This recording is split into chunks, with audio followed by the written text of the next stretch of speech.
चौथा अध्याय। सनत कुमार व्यास संवाद। इस पर मुनियों ने पूछा, हे सूत जी, श्रवण और मनन क्या है तथा कीर्तन कैसे किया जाता है? ब्रह्मा जी ने कहा, ईश्वर के रूप, गुण, नाम और उनके विनाशों में अपनी पूजा और जप से रुचि बढ़ाना तथा निरंतर अपनी युक्तियों सहित अपने मन को उनके सम्मुख रखना मनन है, और श्री परब्रह्म महादेव जी अथवा शंभु भगवान के नाम का बारंबार जप करना कीर्तन है, तथा दृढ़ हो भगवत संबंधी शब्दों को कानों से सुनना और उसे चित्त में स्थिर करना श्रवण है।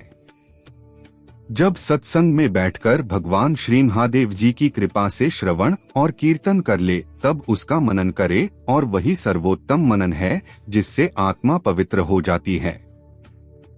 सूत जी बोले, हे मुनीश्वरों, इस पर साधन संबंधी में एक प्राचीन इतिहास आप लोगों को सुनाता हूँ, सावधान होकर सुनिए।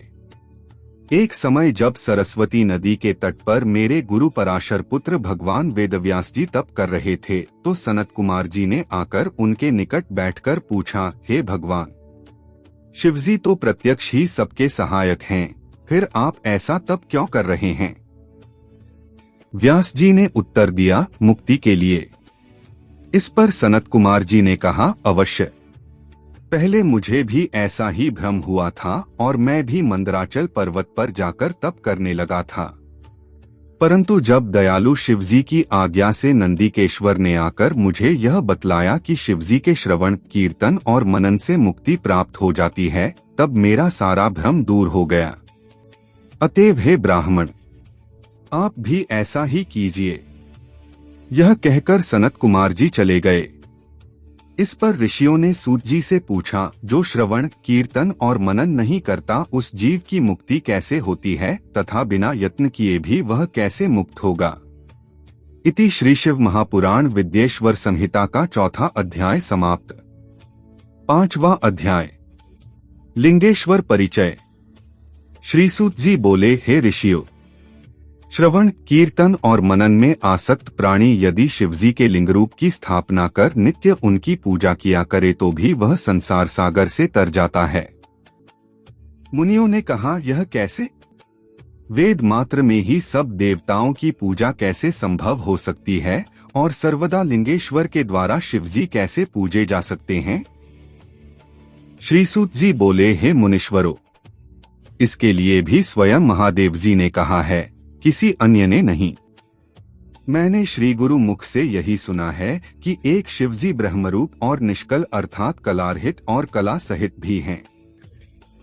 इस निष्कल में निराकार लिंग की प्रधानता है, परंतु वे सभी कलाओं से संयुक्त हैं, इसलिए शिव का साकार बेर स्वरूप भी हो जाता है, और इस साकार और निराकार से ही शिवजी ब्रह्म संज्ञक भी हो जाते हैं।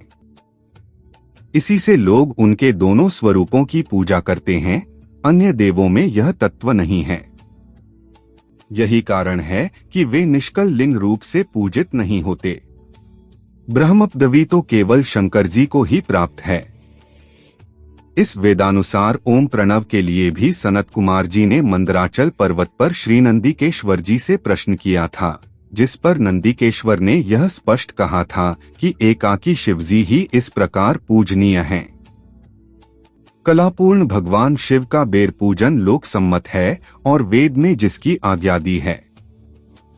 इस पर जब सनत कुमार जी ने लिंग बेर की उत्पत्ति पूछी तो नंदीकेश्वर ने कहा, पूर्व काल में जब ब्रह्मा और विष्णु में युद्ध हुआ तो उनके बीच में निष्कल शिवजी ने स्तंभ रूप में प्रकट होकर विश्व संरक्षण किया था, और तभी से महादेव जी का निष्कल लिंग और सकल बेर जगत में प्रचलित हुए। बेर मात्र को देवताओं ने भी ग्रहण किया। इससे शिवजी के अतिरिक्त बेर लिंग से देवताओं की भी पूजा होने लगी और वही उसका फलदाता हुआ।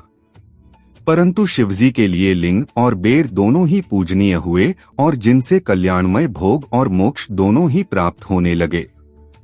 इति श्री शिव महापुराण विद्येश्वर संहिता का पांचवा अध्याय समाप्त।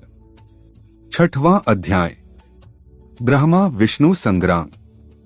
श्री नंदीकेश्वर बोले, पूर्व समय में जब श्री विष्णु जी अपने सहायकों एवं अनुचरों सहित श्री लक्ष्मी जी के साथ शेषशय्या पर शयन कर रहे थे, तब ब्रह्म देवताओं में श्रेष्ठ ब्रह्मा जी स्वयं ही वहां जा पहुँचे और विष्णु जी को पुत्र कहकर पूछने लगे कि तू कौन है।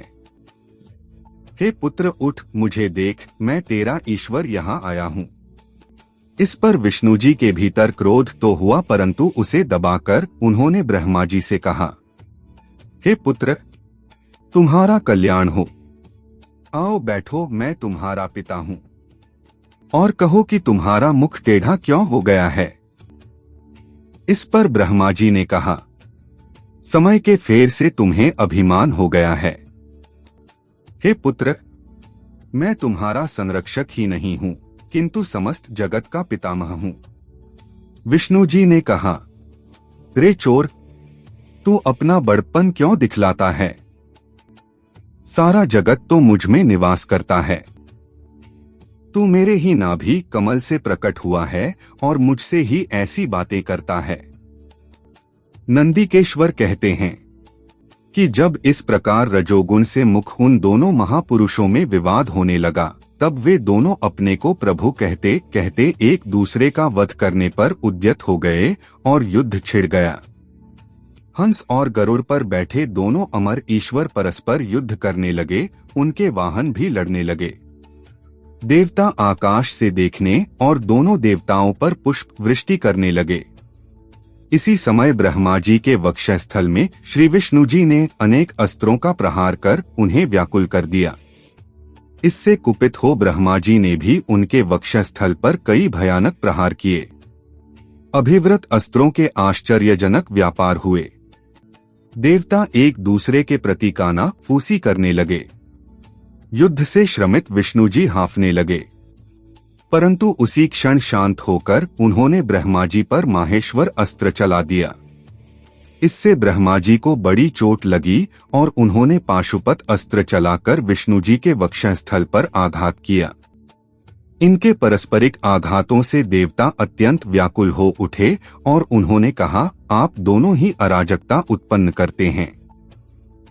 अतः सारी सृष्टि शिवजी की है कि जिन त्रिशूलधारी की इच्छा बिना कोई एक तिनका भी इधर से उधर नहीं कर सकता। हम लोग शिवजी के पास जाते हैं। ऐसा कहकर देवगण चंद्रशेखर श्री महादेव जी के पास गए। महादेव जी अपनी सभा में उमा सहित मणिमय दिव्य सिंहासन पर विराजमान थे। देवताओं ने साष्टांग दंडवत कर श्री महादेव जी को नमस्कार किया। उनको नमस्कार करते देख श्री महादेव जी ने उन्हें अपने पास बुला लिया और अर्धगंभीर वाणी बोले।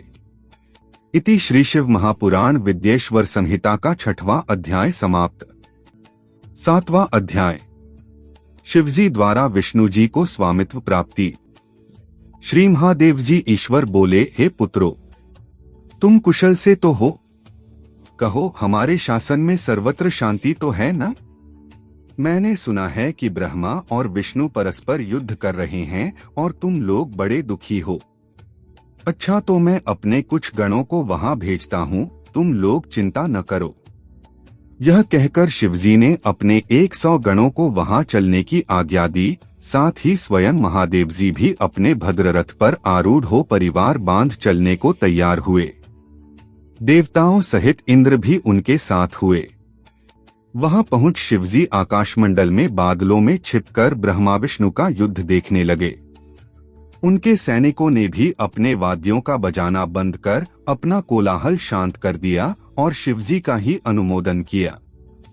देखा तो ब्रह्मा और अत्यंत भगवान श्री विष्णु परस्पर युद्ध कर रहे हैं, जबकि इन एक दूसरे के प्रयुक्त होते ही त्रैलोक्य भस्म हो जाता है। तब प्रलय के इस रूप को देख निष्कल शिवजी से न रहा गया और वे इनका युद्ध शांत करने के लिए महा अग्नि के तुल्य एक स्तंभ के रूप में हो गए और दोनों के बीच में जा खड़े हुए। फिर तो उस महा अग्नि के प्रकट होने से वे शांत हो गए। अस्त्रों के शांत होने पर उस अद्भुत दृश्य को देखकर ब्रह्मा और विष्णु परस्पर कहने लगे कि यह इंद्रियातीत अग्नि स्वरूप स्तंभ क्या है, हमें इसका पता लगाना चाहिए। ऐसा निश्चय कर दोनों वीर उसकी परीक्षा के लिए बहुत ही शीघ्र वहां से चले। भगवान विष्णु ने वराह का रूप धारण किया और वे उसके मूल को देखने के लिए नीचे चले गए। ब्रह्मा जी ने हंस का रूप धारण कर ऊपर गमन किया। विष्णु जी पाताल में बहुत दूर तक चले गए, परंतु स्तंभ का उन्हें कुछ भी पता न चला। तब वह फिर युद्ध भूमि में लौट आए। उधर ब्रह्मा जी ने आकाश में जाकर केतकी का फूल देखा। उन्हें विश्वास हो गया कि हमने स्तंभ का अंत देख लिया। वे केतकी का फूल लिए विष्णु के पास आए। विष्णु जी ने उनके चरण पकड़ लिए। तब ब्रह्मा के छल को जानकर ईश्वर को वहां तत्क्षण प्रकट होना पड़ा और विष्णु जी ने उनका भी चरण पकड़ लिया। विष्णु जी की महानता से ईश्वर प्रसन्न हो गए। उन्होंने कहा, विष्णु, तुम बड़े ही सत्यवादी हो, अत मैं तुम्हें अपनी समानता प्रदान करता हूँ। इति श्री शिव महापुराण विद्येश्वर संहिता का 7वां अध्याय समाप्त।